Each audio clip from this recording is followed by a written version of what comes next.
So today we're talking about no and why it's super important with your kids for them to tell you no. Coming up.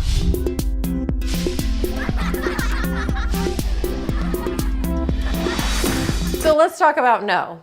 That is such a charged word. It's often the first word a toddler uses, and they are so empowered using it. And we wonder, why are they saying no, no, no, no, no? Because they've heard it so much from us.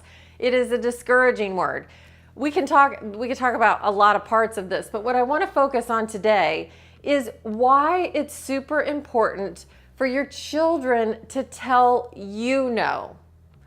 Why it's super important for your children to tell you no. Now, most parents will say to me, okay, Michelle, my kids have no problem telling me no. Okay, is it honored? Or is it a beginning place for you to begin to persuade them? It needs to be honored. Your children need to be able to tell you, their first authority figure, no, so that they have any practice at it down the road with their peers. Because around 11, 12, 13, we parents get demoted and peers get promoted.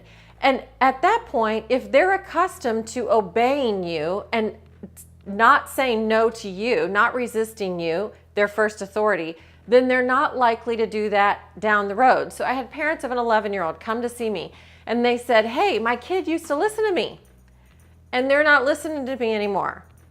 My response is that your child hasn't changed. They're still listening to authority figures, it's just not you. That's the danger of your children not telling you no. They need practice. Practicing with you, the person who adores them, loves them unconditionally, and is the big, big person. And for me, little person, to look up at you and tell you, no, I don't want to do that. And for you to actually honor it is a very empowered place for a little kid to practice over and over and over so that they feel confident doing so among their little peers, among their bigger peers, and then among teenage peers and down the road, or with, people in their lives. So it's very healthy and helpful for your children to tell you no.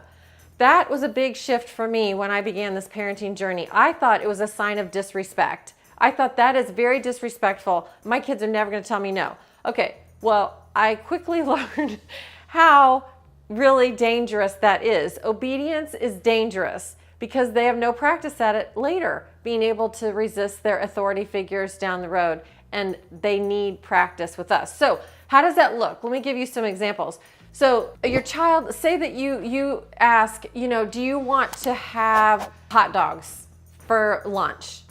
And that they say, no, I don't want hot dogs. I'd rather have peanut butter and jelly. Okay, but you see there's an opportunity for them to tell you no. Do you want to go to grandma's tonight? No. Okay, then we'll go this weekend.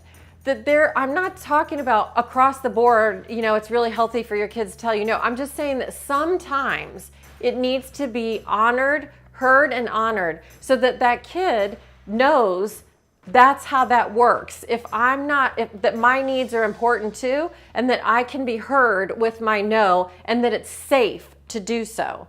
So let them practice with you. Let them practice with you, the first person who is their authority and who loves them dearly. So, good luck with this. Thanks for checking this out. Like, comment, subscribe, pass it on, because this is not a message we parents get. We don't get the message that it's healthy for our kids to tell us no. And so I want you to all settle down, just lower your shoulders and relax, that your kid is very healthy doing so with you.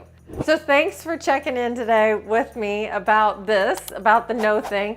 Check the links below, like, comment, subscribe. If you want more information about no, and which really pertains to power struggles and power, I have a video about that, and my website has more information on that. But no is huge, and it's about power. So check it out. Be fun with it, Like editor's notes. Okay.